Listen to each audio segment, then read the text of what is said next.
Yo, yo. What up? What up? Yo. What up? What up? Hey. Hey, welcome. Welcome to Benny's crib. What up? Yeah, just leave your shoes over there. It's cool. Yeah, thanks. Does that sound cool? Yo, what up? Welcome to Benny's crib. Beautiful people. It's another evening here at Benny's crib. I want to say this is episode 116. That's a lot of episodes. We're just grateful to be here. Tonight's guest is a resident of Portland, a local hip-hop artist that go by the name of Drell. Drell, how are you?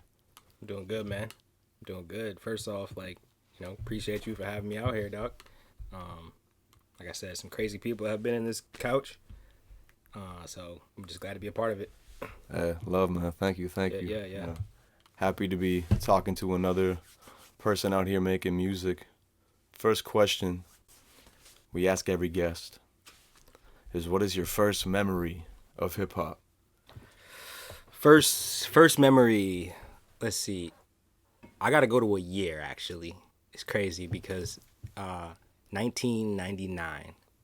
It's probably going to age me real quick, but there was a lot of crazy things that happened, and I think one of my very first memories of hip hop was my cousin, growing up older than me. He was a DJ, records and all that shit, and he used to practice at his crib, and we used to be there in the summertime, just chilling, being kids, running around playing, and we would just pull up on him, and he would be playing records. And I remember I heard Quiet Storm by Mobb Deep, and I was just yes, sir. I was just yeah, that's the one. That's crazy. And we just stood there and watched that just DJ. came out, I think, in 98 or 99. 99. Too. And then fast forward a little bit, the Blackout with Method Man and Redman came out in 1999. Rottweiler was the first song I ever wrote the lyrics down. Remember, I could still rap that song. Do you remember how old you were? What age? 12. What year were you born? 87. Nice. So what is that, man? You got 7 years on me. I'm turning 30. Yeah. So yeah. Mid-30s. Yeah. Peak age to get into the late 90s hip-hop. Yeah. So that's like I said, back then you was writing lyrics down. You would listen to it on the radio or whatever, and you would got a notebook and you writing lyrics down and you were memorizing pre-internet being the direct source, right? It's kind of there, but radio was still huge at that time, man. So. Yeah. So Rottweiler, I remember that song. I still remember it to this day. I know that song by heart. It's crazy. And yeah, Quiet Storm, that beat. And it was a remix too with Lil Kim on the hook. Yeah. Is that Alchemist on that beat? Who does that beat? Yeah. Because Alchemist, I believe, I shouldn't say get his start. That was what I was going to say. It's not really correct, but I feel like Alchemist started to get a lot of solo notoriety as a producer with the Mobb Deep stuff. Yeah. And then 1999 for real was just a big year in hip hop in general. I think you got Volume 3, Jay-Z came out that year. Yeah. It's the big pimpin' one. Tons of stuff. I'm trying to think of what came out in 99. I feel like Black on Both Sides comes out in 99. What's that? Miss Fat Booty, yeah, 1999. Yeah, that's on that. Yeah. I mean, honestly, we got the internet right here, buddy. I can honestly pull it up and just Google 1999. I was about to say, man, the cat. If podcast people, quick break. If you hear any jumping in the background, any pauses, any unplugs, any what the fuck happened? Sounding like something got kicked out. The cat is running around and doing whatever.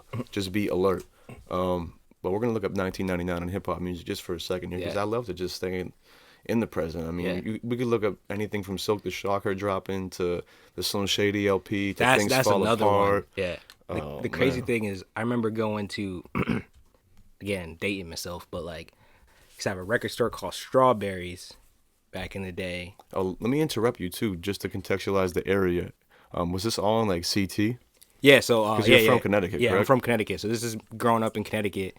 and I remember going to Strawberries and buying. I remember my dad brought me, and I wanted to buy the Slim Shady LP, and he knows that like my And you're mom, like 12, 11. yeah, or yeah, some he shit? knows that my mom is like not having it, so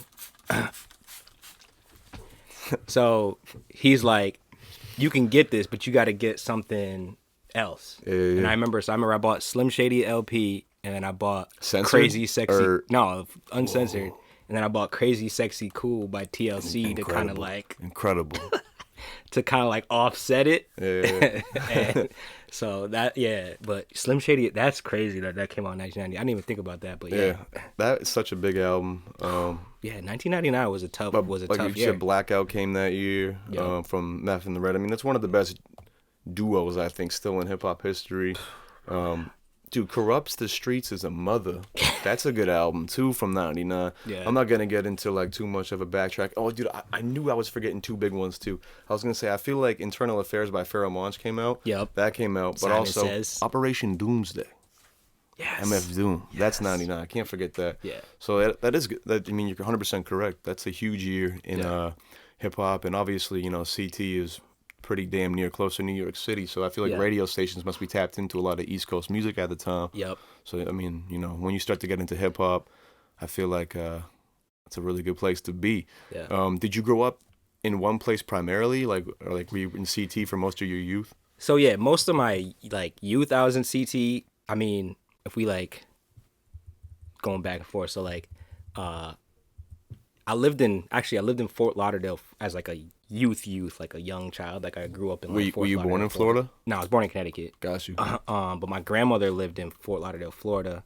So like until I was like school age, I was just like living out there with my grandmother, just like running around being a little kid.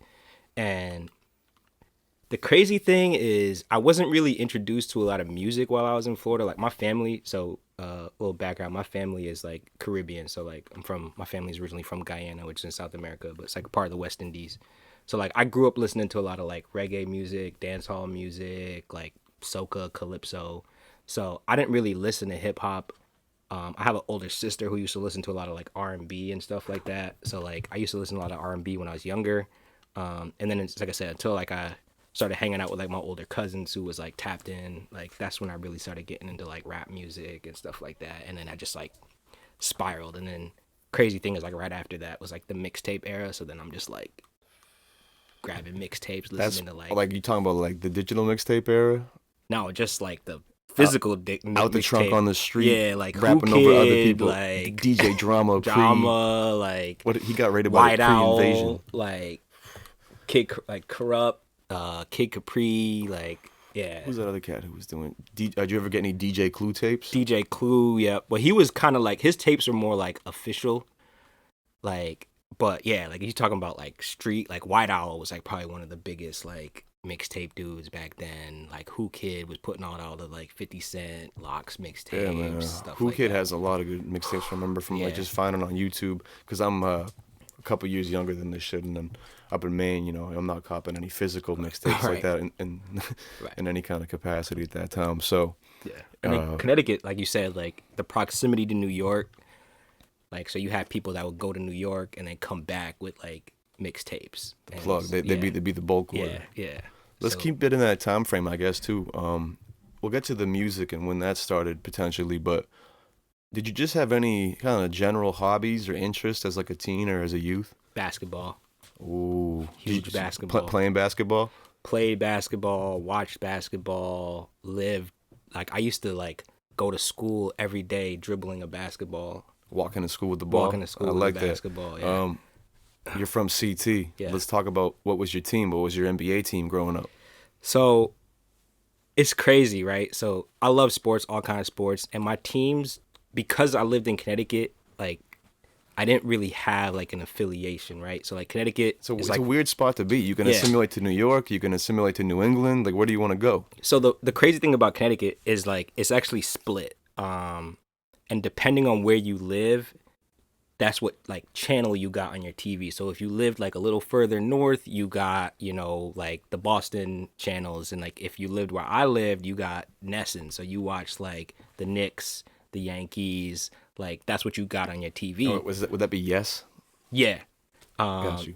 And then, but for me, I kind of like gravitated towards like players, right? And like growing up, like my dad was like a huge like Michael Jordan fan. Like obviously everybody liked Jordan. I was actually not to interrupt you, but I was legit. I was watching the playing game last night. Yeah. And the Bulls were in it, and I saw the Bulls logo, and I got excited. Like my 5-year-old me, and I was like, "Oh, Bulls!" 'Cause everyone had bullshit growing up in the '90s, and you can keep going with that. So like, and I could never be the person to just like, oh, like the best player, like I like him. And when I started watching basketball was like right after Jordan like had like unretired and like came back, and that's the year that they played the Magic in the playoffs. Penny Hardaway, Nick Anderson, Shaq, and they beat the Bulls. So I was like, yo, you know what? Like Penny is that dude. Like just watching him like play, how fluid he was, how Is smooth. that the finals where MJ was out for the season and just came back? Yeah, he just came back like the end of the season and then played like I don't know, like 15 games. He was with the White Sox, right? Yeah, like he was playing baseball. Yeah. And then they won the 3 in a row after that, right? Yeah, after that. Dude, shout out. I have a Penny Hardaway jersey. He one of my favorite guards. Yeah. Powerful guard, man. He would just attack the paint. Crazy. So I had like, I don't know if you remember these growing up, but they used to have these posters that you could like measure your height.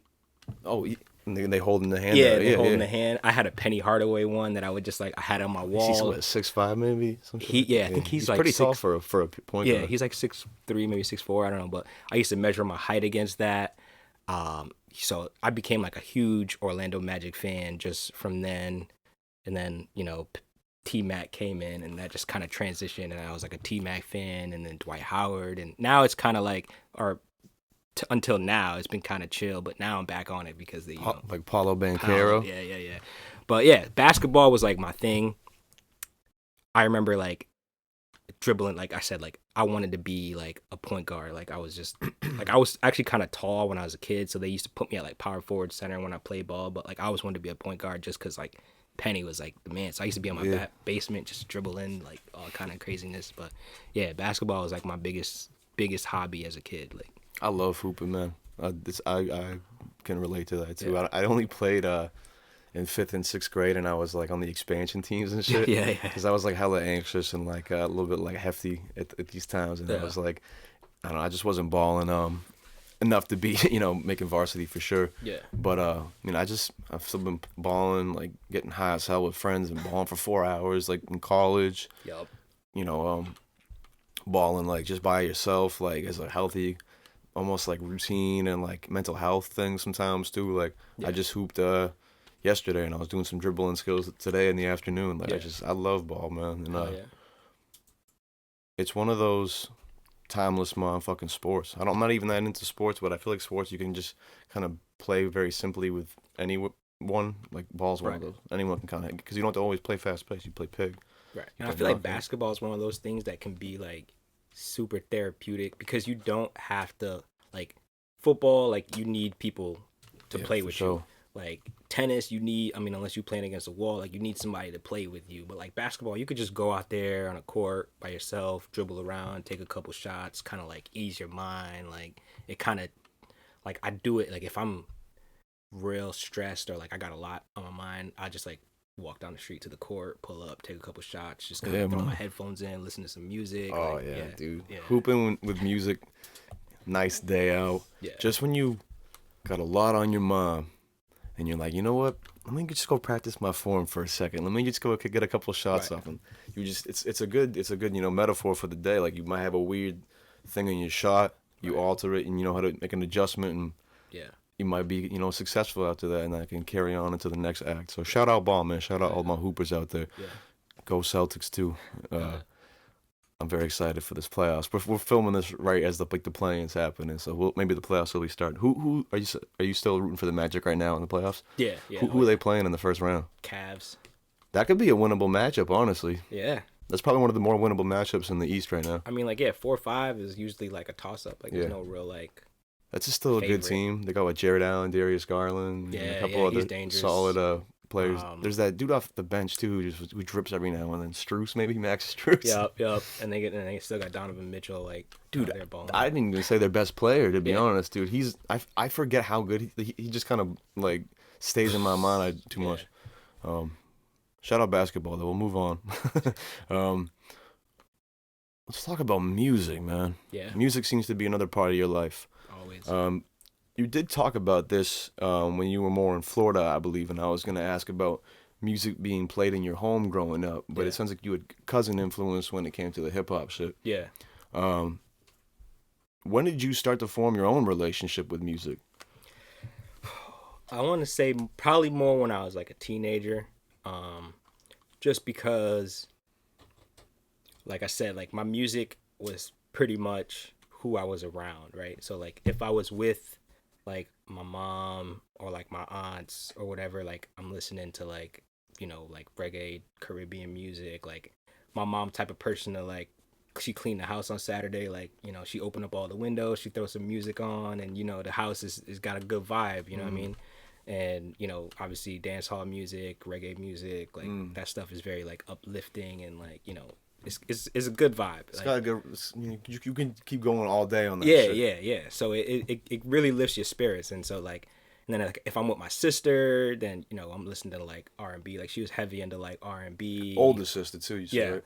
yeah. She was heavy into like R&B, a little bit of rap, not too much. More of like the like, I probably say like early like Lil Kim, Mace, like that type of rap, but like not really like. That's probably the prime era for mainstream hip hop and R&B collaboration too, with all like the songs. And then as like I said, like as I like hung out with like some of my older cousins and stuff more, like they kind of put me on to like rap, and then I used to get like mixtapes and things like that, and that's when I discovered like, like Dipset, like 50 Cent, just bunch of different people that kind of like shaped how I make music. Nas, one of those. And yeah, I mean, once I started like buying my own like CDs and stuff, that's kind of when I knew what I wanted to do. Oh, another record. This is crazy. I just thought about this because this is another one that I bought. 1999 was the Chronic 2000. Oh yeah. That was a huge album too for when it came out. I forget like how I don't know. I feel like when you go back to that early 2000s, late 90s, Dre's production and so much of the like big artists in the years following that can be traced back to that album and shit. I was gonna ask this about your family too. Did you have any like musicians in your family? Nobody that like played any instruments, I would say. Like I said, my older cousin, he used to DJ, and I consider that a form of like being like musical talent, because you gotta know what you're doing, especially when you're doing it like back then where they're playing with like records. Yeah, if you spinning like records and live curating, like that's definite. Like today you got like Grimes motherfuckers on Coachella stages and shit, and they don't even know how to like reset the BPM and shit. It's like, come on, bro, it's day one stuff.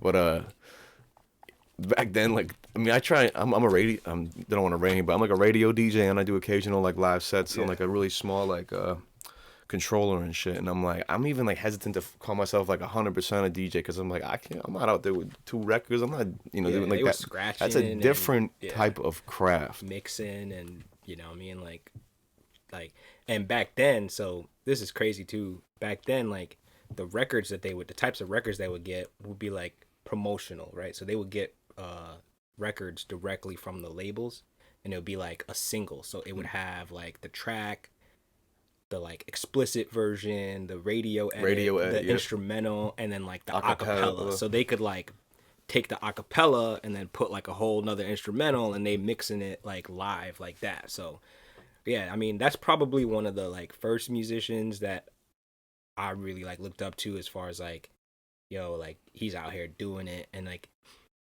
he was kind of one of those people that really influenced me, again, because like he was like big into like fashion and like sneakers and stuff like that. And like I just was like, I want to be like cool like him, like when I grow, because he, what I mean, like he's out here DJing, playing music, playing sets, and what I mean, he got like mad sneakers. We used to go in his closet. He'd be like, like, what size you wear? Here, take these. Like, I only wore them like twice. Like, so it's kind of one of those. Inspiring, right there. Yeah, it's like, kind of one of those. It's kind of like one of those, like, like how like people look up to like the dope boys and stuff. Like, nah, that was like, he was like the dope boy to us. Like, but he was out there DJing and like just living life.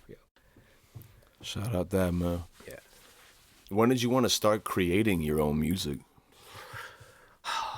I mean, I actually don't really remember when I first started like recording music, but I remember the first time I started rapping.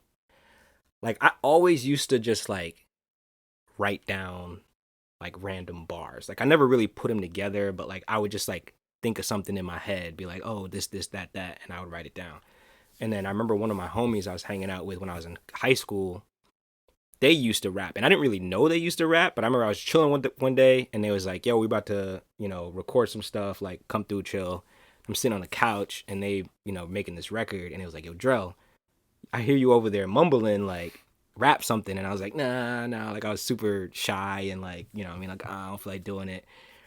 And I remember he was like, "Yo, like you gonna freestyle on this beat, right?" And then I think he played Big Pimpin', which is crazy. He played Big Pimpin', and he was like, "You gonna freestyle on this beat, and every time you stop, I'm gonna hit you with this pillow. So you got to keep going. You got to finish this beat." And so like I remember just like, "All right, I'm gonna do it." And I remember like, you know what I mean? Like I'd start rapping and I'd mess up and stop and then bye with the pillow. I gotta keep going. So he kind of like bullied me into rapping, but like it was necessary because it's like I knew it was there. I just was like too scared to like actually do it. And then once I saw, oh, this ain't hard, then I'm like, all right, I could go ahead and start doing it. Somewhere I started writing more stuff, and I probably didn't record till like a couple years later. But like I used to just write like a This is bunch in of high stuff school, down. you're saying, right? Yeah, And what is this like mid to late like 2000, 2000? 2001, 2002. Yeah. Oh, nice, Yeah. sweet. So this is like 50 Cent is the future era of mixtapes. Yeah. It's crazy. Did you cop that one? Did you get that one? Yeah.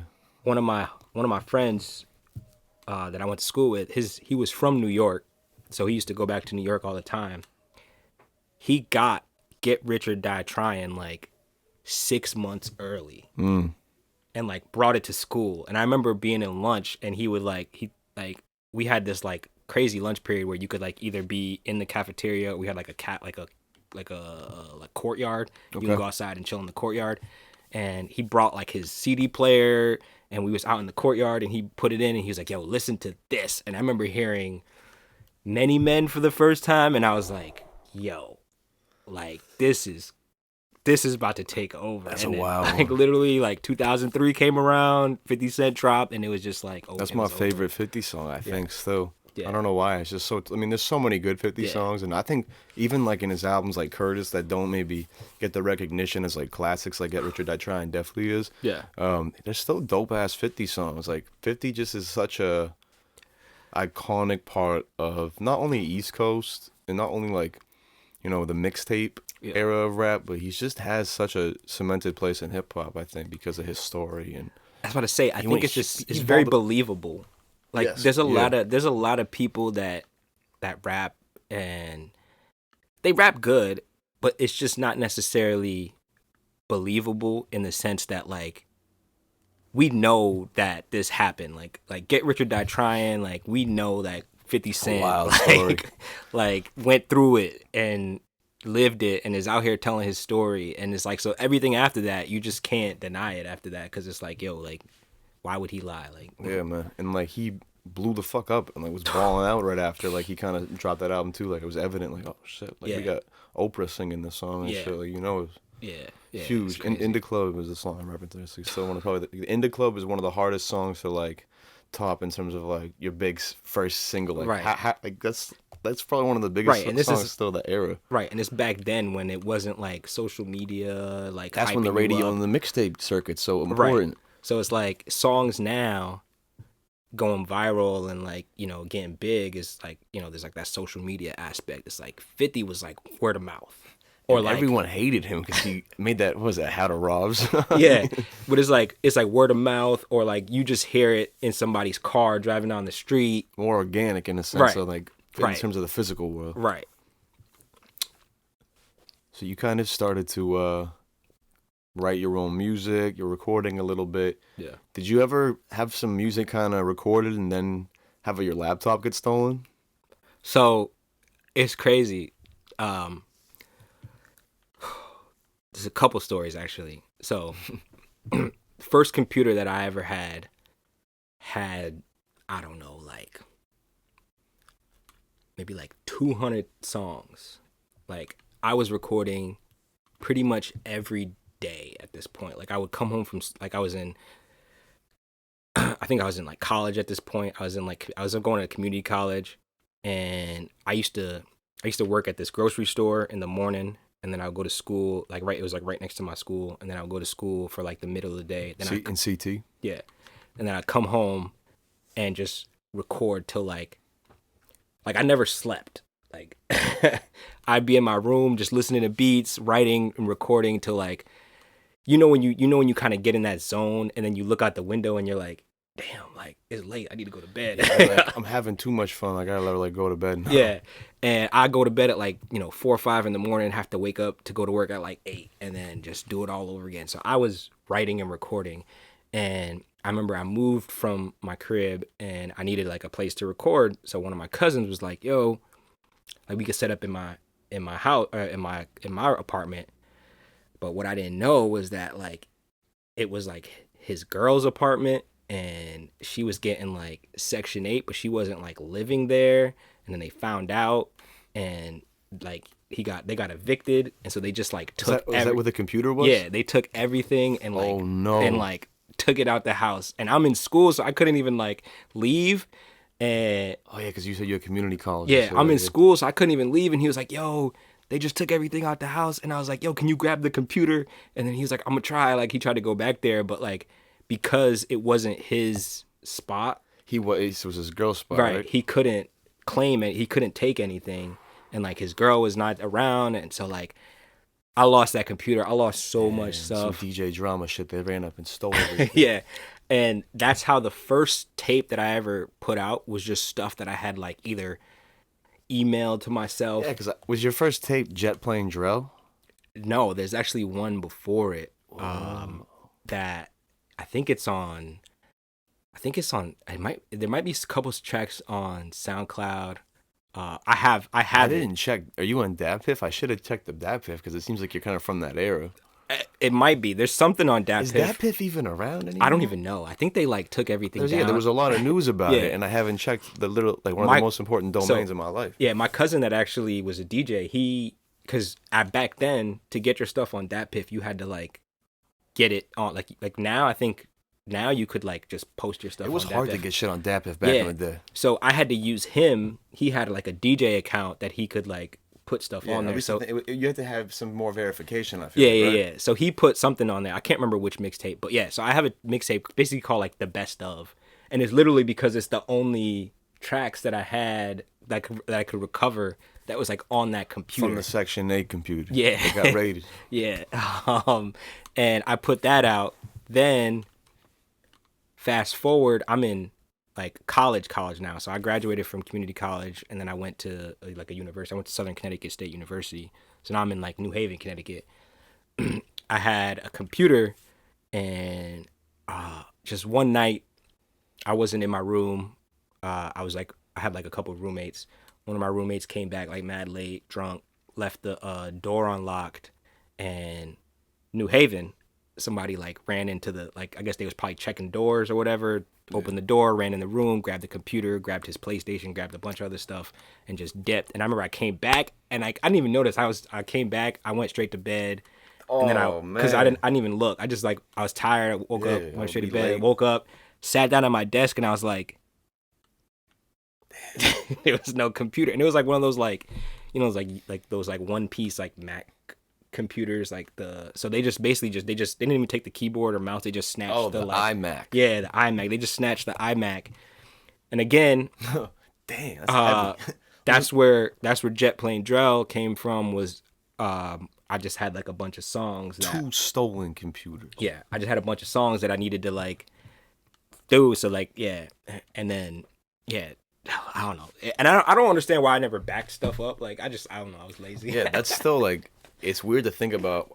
Sometimes I'm like marveled at how long high level technology now has been in my life, in a sense. Like, yeah, that's still the hard drive era. You could easily be walking around with like a couple terabyte hard drive and be backing shit up. Flash but drives, whatever. It wasn't as quick, you know, like as it is now. Like today, it's so much easier via cloud technology, via just the speed of the gear and the software to back shit up. But I legit remember it was a process for me in which I'm at the desktop. I designate, it's Sunday night. I got to do something like tomorrow for school in the morning. It's 7 p.m. If I want to be in bed by 10, I got to start backing up right now. And Yeah. you legit be like waiting. You get nervous that something happened and the bar is going to freeze Yep. midway on the loading Yeah. window. So, should be tough, different era. Yeah. When did you come to Maine? So I actually got a long history with Maine. It's actually kind of crazy. Talk on it. So talk this on is, it. and it's actually a part of like my rap story, my musical history. I got two cousins, they're brothers that actually grew up in Sanford, Maine. Just for the people at home on some Maine lore, Sanford is probably about, I'd say, maybe 45 minutes southwest of here, if that makes sense. Yeah. Like, I don't even know. I know it's like in a little bit. But yeah, so they grew up in Sanford, Maine. They lived like all over Maine and stuff like that. And then one of my best friends grew up in like Waterville. And, That's pretty far up north in Maine. yeah. And so me and my the older of the two cousins, he used to like The cat just knocked down the a little cactus. tiny cactus plant. Be careful. Yeah, I got it by the bottom. You gotta watch out. How's the cat doing? She get hit with the cacti. I guess it's a price to pay to break a beautiful fucking teal vase, a mini vase that I had went out of my way to purchase to put on this beautiful mini shelf that I put behind me to create a beautiful visual aesthetic. And you know what? I'm gonna say it. I'm on my Jackie Kennedy shit. I'm rolling with it. We're keeping the shit on me. Do it. The dirt's Let's do staying it. on me. And do it. we're gonna keep the podcast going. There's dirt all over me for the podcast, people. I got dirt. I think Drell might have salvaged the cacti. Oh yeah, no, it didn't we die. looking it's Hey, livable. It's good gotta root be- system will keep you have a couple tosses here. Oh yeah. All right, that came out of nowhere, Brody. So you got cousins from all over the place in Maine. Yeah, so two cousins grew up in Sanford. So like the older one, shout out my boy Chang. We used to rap. Like he used to rap a lot, and we would like make songs together. But now this is like on like some back and forth. Like I would record something, I'd be like, yo, this is dope, and I'd email it to him, and then he'd be like, yo, like I just recorded this hook, blah blah blah, and then he sent it back to me, and that's how we used to make songs. And he linked up with this dude out here. Oh man, what's this dude's name? I think it was like Tony Tone. And he was trying to like promote like rap and like local artists and stuff like that. So he used to like do all these shows. And fast forward, it's like 2009. I don't know if you remember the show.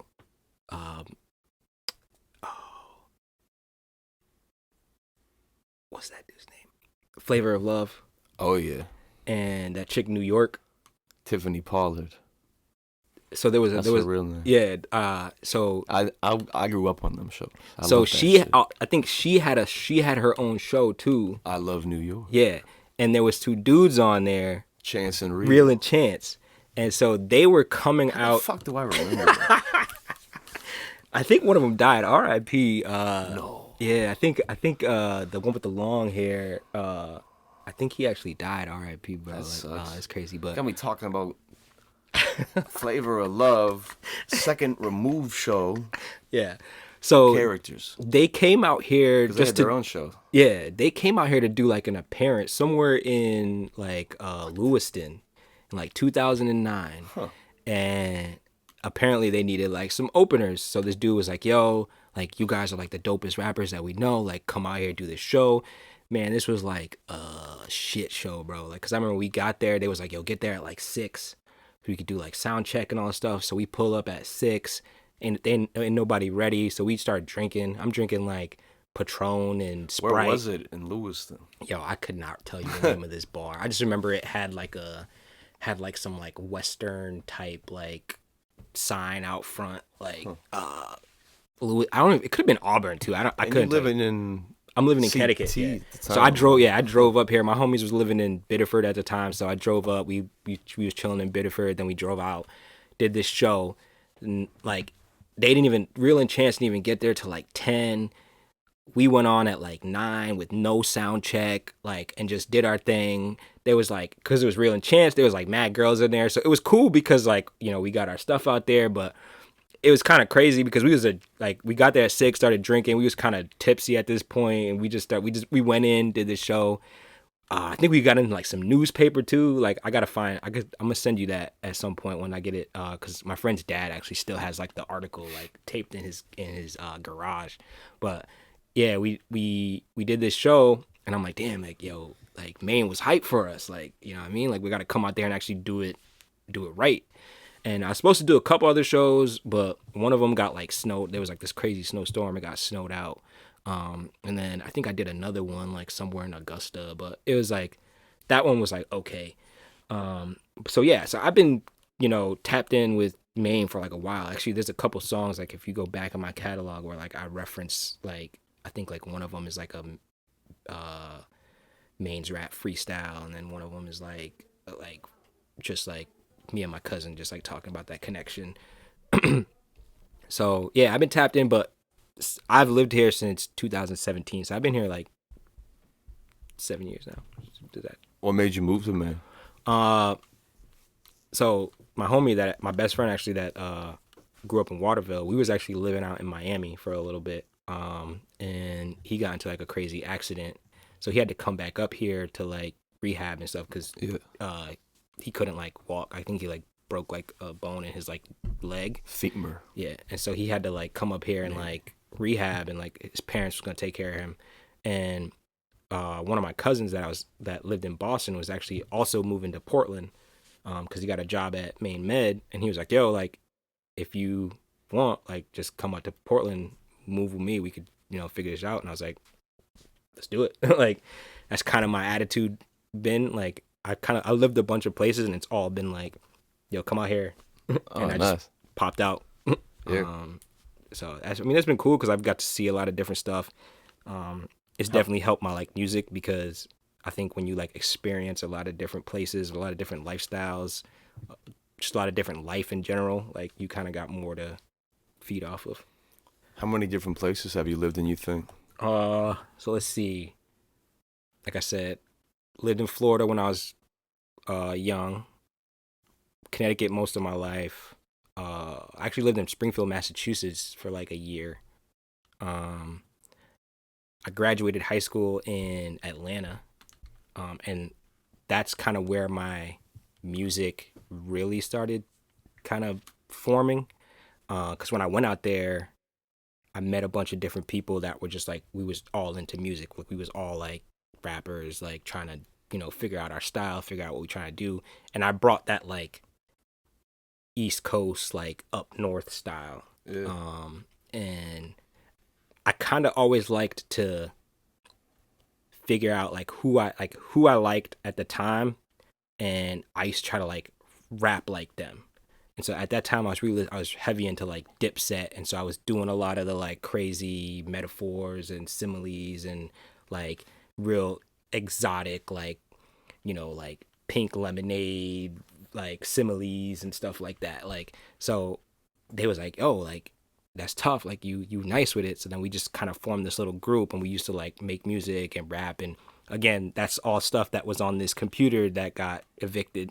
So I don't even have any of that stuff anymore, and it kind of sucks because like it was a pivotal era in like when I started making music, and I just kind of wish I had it. Like, damn. How many places is that then? Like 6, 7? Because where were you after that? So after Atlanta, I moved back to Connecticut.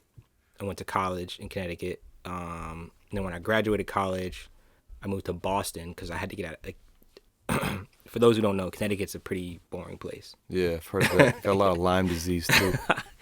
It's where it started. But yeah, so it's a pretty boring place in general. And I kind of just needed to get out of there because it's like either you go to New York and it's like a huge big city and you gotta just kind of survive, or like you can go to Boston and it's a bigger place than Connecticut is, but like it's easier to kind of like stay afloat. Yeah. Like if you don't make it in New York, like you kind of like assed out. So moved to Boston. I lived there for a couple years. Really kind of honed. That's where I really like honed my music because I was kind of doing it myself instead of like with the help of like other people. I was just kind of like finding my own voice and what the music that I really wanted to make. Then I was like, you know what? Like, let's go to Miami. Like, let's go somewhere nice. Like, I've been in the cold like way too long. Moved out to Miami. Miami is cool because it's like everybody out there is just like doing something. You know what I mean? Like everybody's making music. It's weird because it's like it never sleeps. Like Miami's crazy. Like it's always going, but it's like it's not fast paced like up north. So it's like you can kind of take your time and like figure things out. And the weather's nice even at night. Yeah. So yeah, went out there for a little bit.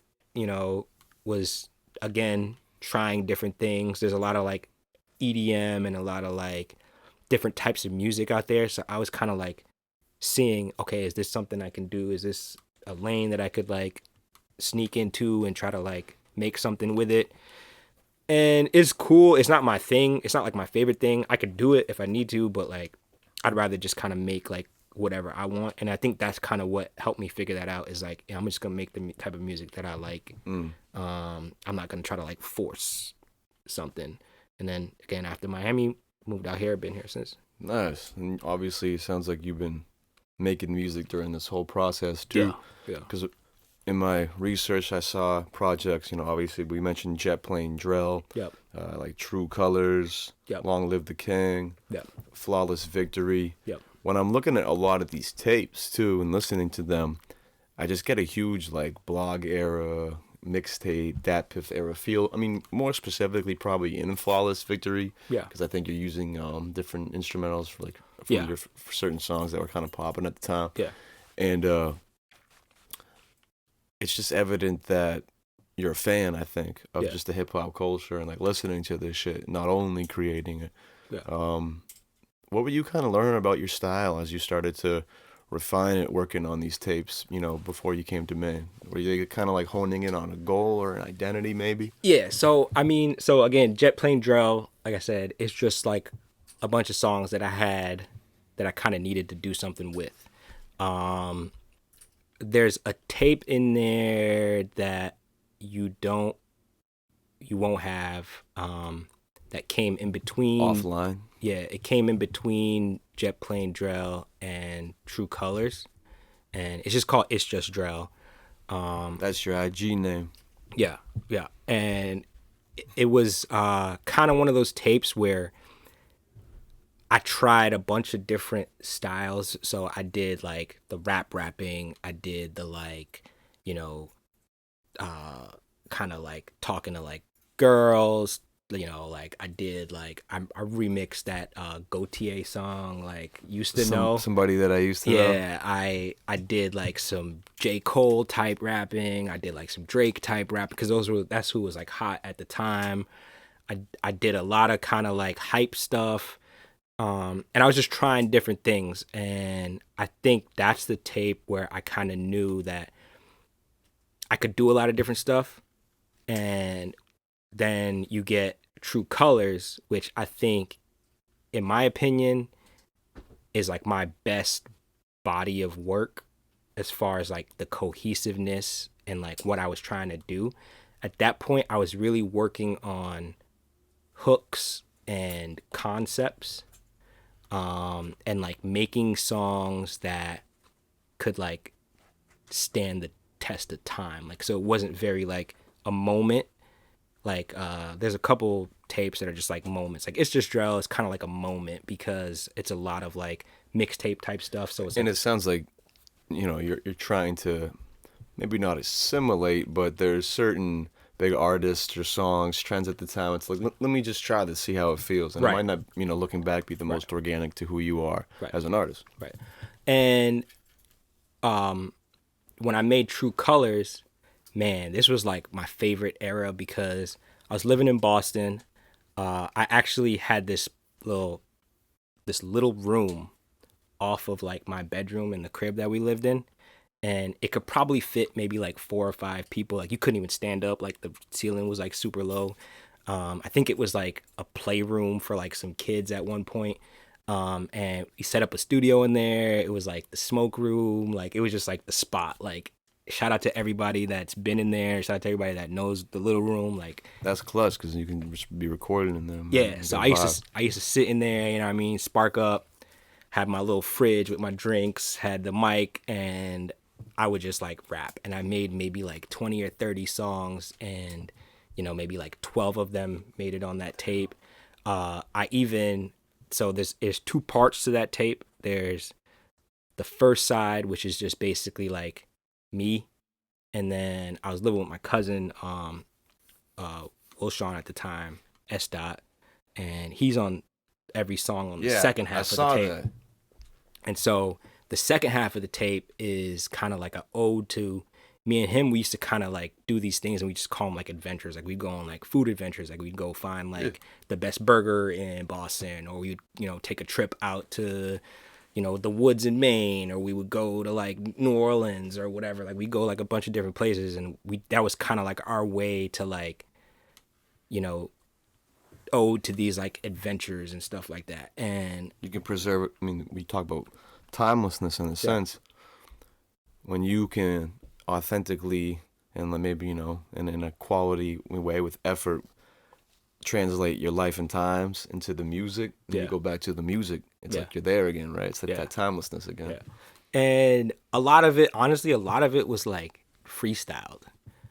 So it was very in the moment, like of what we were living, because man, we were like partying all the time, like what I mean? Like it was another one of those times where I would just like, I go to work, come back home, spark up, record some songs. Maybe like our roommates are throwing a party, so we go back downstairs, like chill, have this party, go to sleep, wake up, do it all over again. So it was very like me just kind of like, it was easy because I was experiencing so much. And like when you have those experiences to just kind of go off of, like you're just telling a story at that point. And it's just lifestyle rap. Yeah. So you're just like telling a story at that point. You're just kind of regurgitating like things that happened to you. And fast forward to like now, I think I tried to make a lot of music over the pandemic, and it was so hard because you wasn't really experiencing life. Like you kind of just stuck in the house. And so you kind of just talking about, like you can only talk about that so much. It's hard to get inspiration, I feel like. Yeah. But yeah, so going back, so that's like my best body of work is True Colors. That's probably the one, like if people are watching it right now, like which one should I go peep on Bandcamp? That's your one? Yeah. Project wise. I tell them to go listen to True Colors. I do want to talk about Jimmy Buckets, your latest single. Yeah. That's probably, like I said, my favorite Drell track that I've heard. I mean, I'm a sucker for a couple of heavy 808s and a good string loop, but before we do that, before we talk about the president and talk about some promo in a sense, man, you want to do a couple rapid fire questions? Yeah, let's do it. That's probably like a good 10 here. It's more than a couple. Yeah. I might guess this in my head. I'm not going to vocalize, but favorite sports jersey? That I own? Ever. Just ever? Any jersey ever. 1990s, and I actually own this. This is crazy. So 1990s, Damon Stoudemire Raptors jersey. Which color? Purple. Yeah, it's hard. With the Raptor. With the Raptor on it. Yeah, the Vince Carter version of that, or with the lines. The what's it called?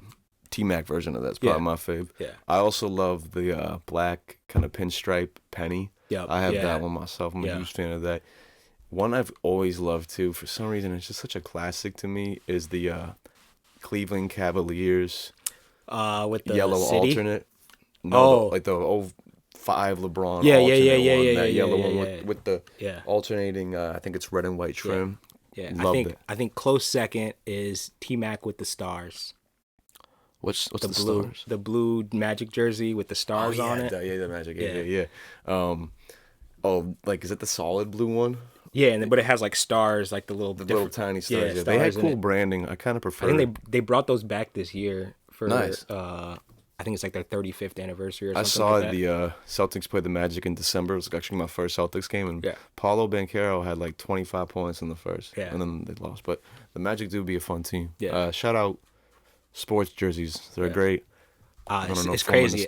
Summertime. I'm gonna have to because I see you all you be I be love rocking the jersey, bro. so I'm it's gonna have so to. comfy, and you had you can breathe more. Yeah, I'm gonna You're have to pull out. I'm outside. gonna have to pull. I got a little champion jersey collection. Ooh. So I'm gonna have to pull out. I got a couple nice ones. Yeah. I just really recently got this. It's a D Brown Celtics jersey. Ooh, one of the best short dunkers Yeah, of all time. yeah. D Brown. Damn, we gotta turn this into a basketball podcast, man. But I could be talking about the Sean Kemp jersey. I could be talking about. Oh, I have that too. Yeah, I got that's that, not man. It's too many, man. I hear young motherfucking scratching shit. The cat be all over the place. Preferred time of day to record. Middle of the night. Preferred time of day to write. Anytime. Go to Portland food spot. Taco Trio. Ooh, across the bridge. Across the bridge. Yeah, Taco Trio's definitely up there with some of my favorite Mexican food. Oh man, it's. I swear, every time I eat it, I forget how good it is, and it's so filling. Yeah, dude, their portions, like, I remember, like, they're definitely almost like, oh, shit, I don't know if I can fill it. Yeah. Just shout out Yarditon, too. This podcast is sponsored by Yarditon. Yeah, shout always. out Yarditon, too. Favorite Wu-Tang Clan member? OD, Earl Dirty Bastard. R.I.P. ODB. ODB was on the run, and he was still pulling up to, like, fast food joints and doing, like, meet and greets in parking lots and shit. ODB was, you know what's so crazy? Escaping police from venues and shit. You could hear, if you listen to ODB songs, you could hear you could hear him flipping the paper in the background. Really? Yeah. Just like Young with his poster right now. I'm hearing some shit. Listen to like 36 what is it? 36 Chambers, the dirty version? Yeah. And you could hear him like when he's even in like Shimmy Shimmy Ya, like you could hear the pages, like So you could he's hear writing down his you could lyrics and hear shit? him like flipping through the pages. His voice. Yeah. I can't even, we can't even get into OD. No. I shout out ODB, man. Yeah, I actually was R.I.P. just, man, too early, think gone too. about the longevity, too, of like someone like a Ghostface Killer who's still putting out amazing projects to this day, maybe like in another prime of his. Obviously, like you see RZA's creative endeavors. Raekwon's rapping his ass off. Method Man sounding maybe the sharpest he's been in a long time. Like Inspector Dex doing shit with Czarface. All over the place, you seeing cats still do shit. Yeah. And then I forget, like, ODB. He was a problem. ODB was still. He was a problem. He ain't here anymore. But Wu-Tang have so many just talents in the game. What's the last dope movie you saw? Oh man, last dope movie. I watch a lot of random movies on Netflix. And That can be a interesting line to walk. Sometimes you get some good shit. Sometimes you get some dookie. oh man, this movie is actually kind of like sad, but it was crazy at the same time because I don't know. I kind of like related to this dude, but I think it's called My Name Is Otto. With The Tom Hanks one? Hanks yeah, movie. I've seen that like in the scroll. Yeah, I ain't watch it. It's kind of, I mean, it's kind of wild because it touches on like suicide and like, you know, like that type of stuff, but it's very like uplifting at the same time. Like, Nice. I thought it was pretty dope. I don't really watch a lot of like crazy movies. It just be me and my girl chilling in the crib watching like Netflix and stuff, you know. I watched Crooklyn recently. Crooklyn was dope. Kind of heavy too. Yeah. There's some like death and shit, but it was a really dope movie. Spike Lee makes dope movies, man. Yeah, I'm catching up on a lot of like 90s shit I missed. Yeah. Like Spike Lee's a huge part of like one of the directors I was sleeping on, like besides like Do the Right Thing, Malcolm X, kind of like the big ones. And it's just fun to like watch movies because there's such a timestamp with it. Like we said, timelessness in art, right? Like you create something where the characters and the story itself will touch your soul any time period, but it still is an encapsulation of when it was made with like the setting, the vibe, the film quality, and it's just something so like you think eventually, right? You're gonna get bored just sitting in front of the TV and watching movies. You find the movie in the right headspace. Yeah, it's like your first time watching a movie again, man. We're getting off topic. This is rapid fire. Goal you still have as an artist. So this is kind of funny, and it's the strangest goal, but I still want to do it. I want to get one of my songs played in the strip club. I like that. Be eating some chicken wings, watching some money fall on the floor, listening to Drell.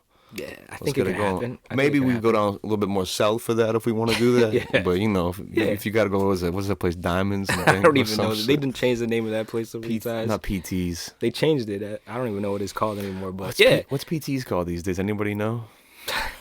not at all. It doesn't really matter. No. Would you rather go bungee jumping, or actually? And I'm not to be fair. I'm not diminishing any of the workers dancing at these places either. It's just more like in Maine, strip joints are kind of funny because it's like, you know, we're in the middle of fucking nowhere up here, and it's cold as fuck, bro. So it's just, it's not really the first place you're trying to go. it's not word association when you think of strip clubs. But moving, you never know. Yeah. Moving on. Would you rather go bungee jumping or paragliding? Ooh. It depends on what you're like bungee jumping over, but probably bungee jumping just because me and the ocean don't really get along like that. Truman Show shit. Yeah. What's a concert you want to see? Oh, man. Sade. I've been to a lot of concerts. I think my ultimate, and I could have gone to this, but I didn't have any money at the time, and I'd probably go back to this if I had to. Nas and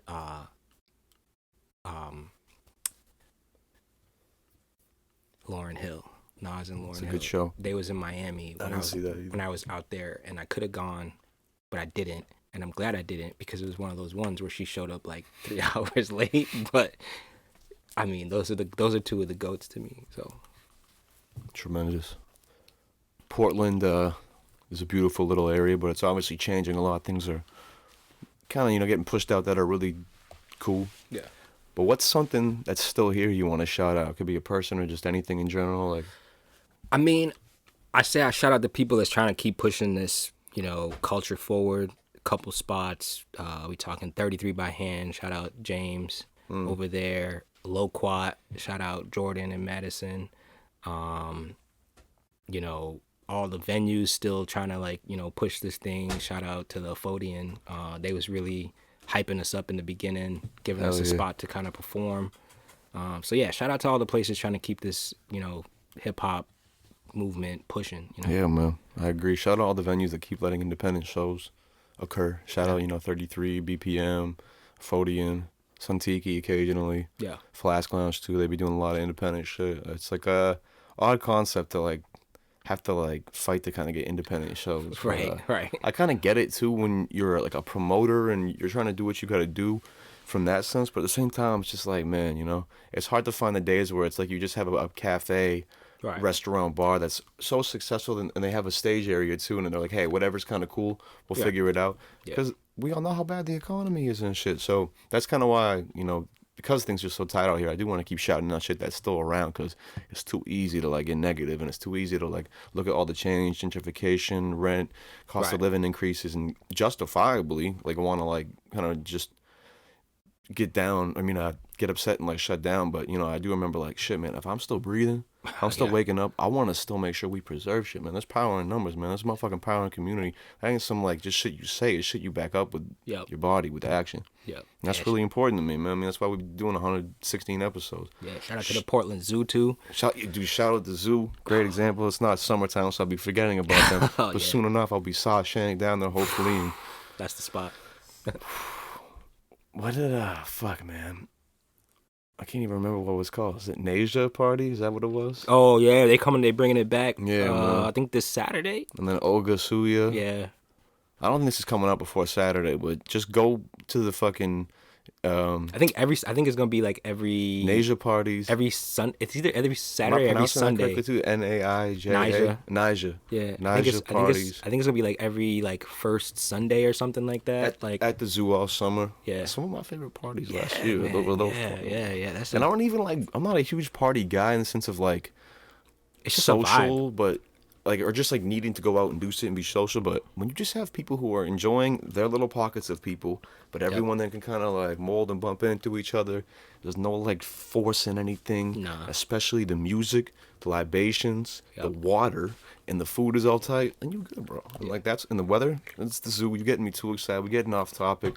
Let's get back to the foul line here and talk about Jimmy Buckets. Yeah. What was your because that's your latest single, and obviously, you know, we want to have some type of thing to, you know, kind of promote in a sense here. Make sure people go peep the music, peep Jimmy Buckets. But what was your, you know, goal and just concept coming together for that track?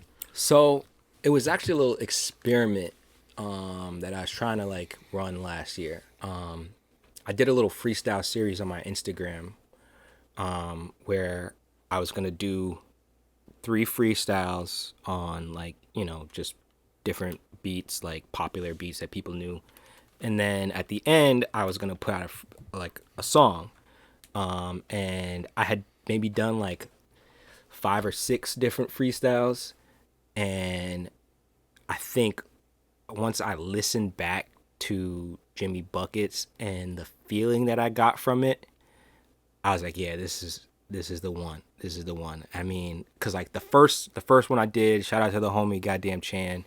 Shout out Goddamn Chan. He had just put out a beat tape, and I was listening to Dirt or Big Smoke? Big Smoke. He had just put out Big Smoke, and I was listening to it, and there was just one of these beats on there that just was like, it inspired me, and I was like, you know what, like I'm gonna just freestyle on it. So I freestyled on it. I sent it to him. He was like, yo, this is crazy. I was like, I might just like, you know, make a video and put it out. He was like, yo, do it. Did that. That's dope.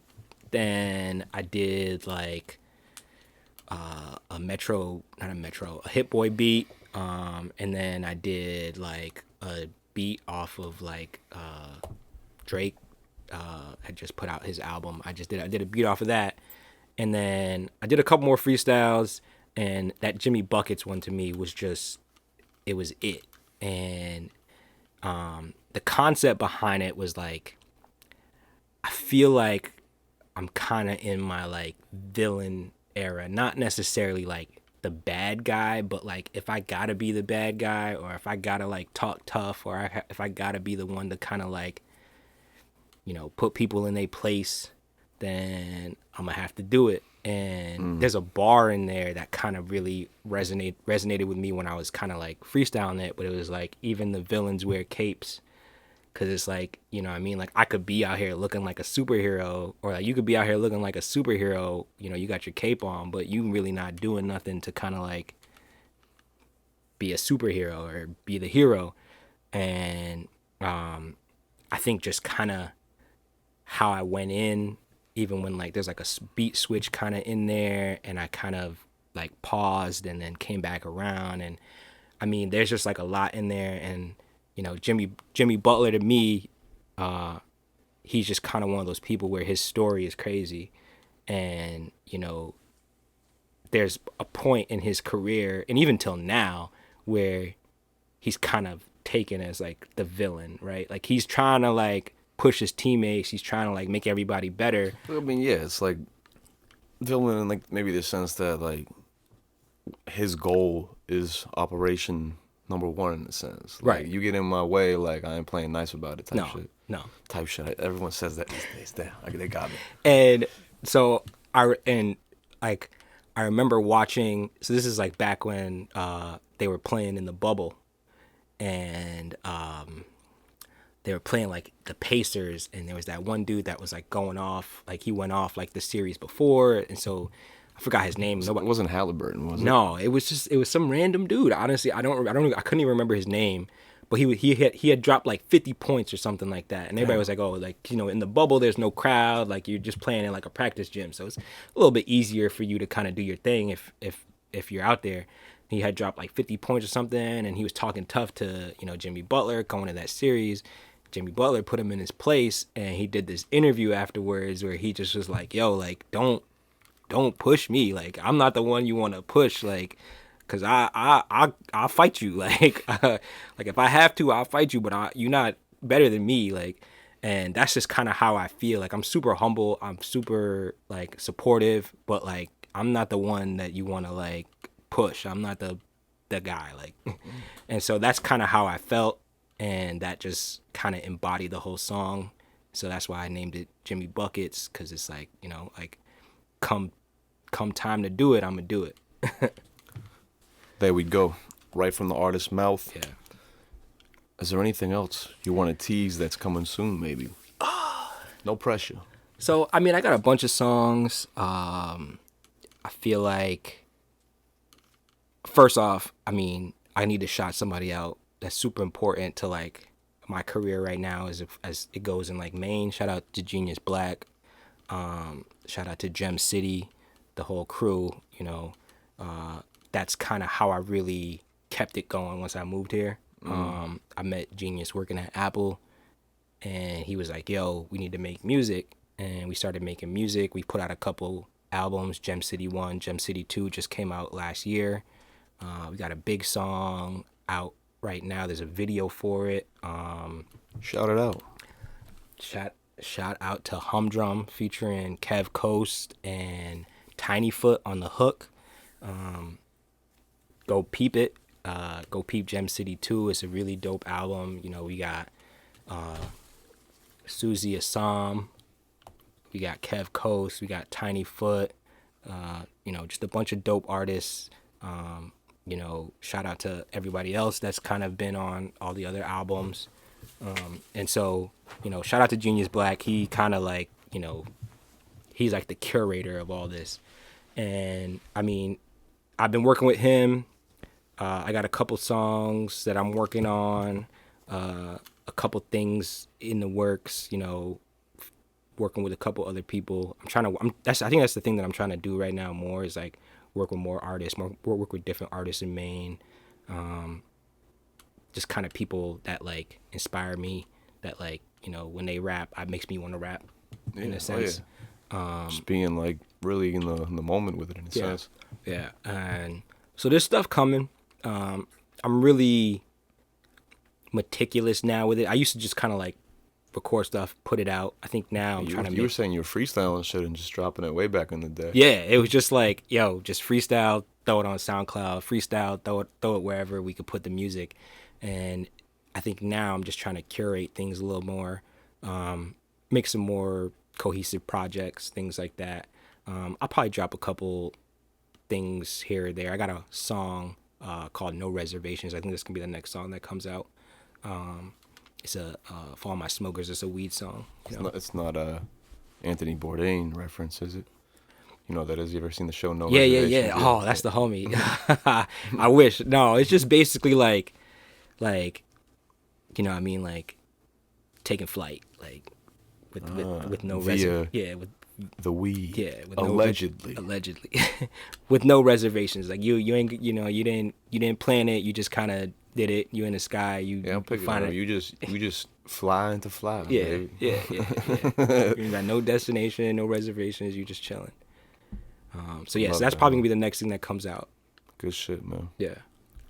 Any precise contact info? Like, what's the best place to reach Drell? It's just Drell on pretty much all social media. I don't have Facebook. Got an email? Yeah, it's just Drell at iCloud.com. That's like, you know, you want to send beats, you want to contact me about music, booking. It's just Drell at iCloud.com. Shout it out. I'm real big on IG, so if you hit me on IG, I'm probably gonna see it. Twitter, I be on Twitter every now and then, but I just be trolling on Twitter. Twitter's kind of like my shit's spot. cooked these days to be completely. It's always kind of been cooked, and it's like Right. they put that shit in the oven and went to bed and woke up and the pizza's burnt. Nah, but I love trolling on Twitter. I think it's fun. I mean, you can still find occasional things here and there too. You just gotta have like a thick skin about half the shit you see. Yeah. 'Cause there's a lot of like just distractions and fucked up stuff on Twitter. Hell yeah. Enough of that though. I don't want to get. But yeah, it's just Drell everywhere. ITSJUSTDRELL. Tremendous. Yeah. Final question here.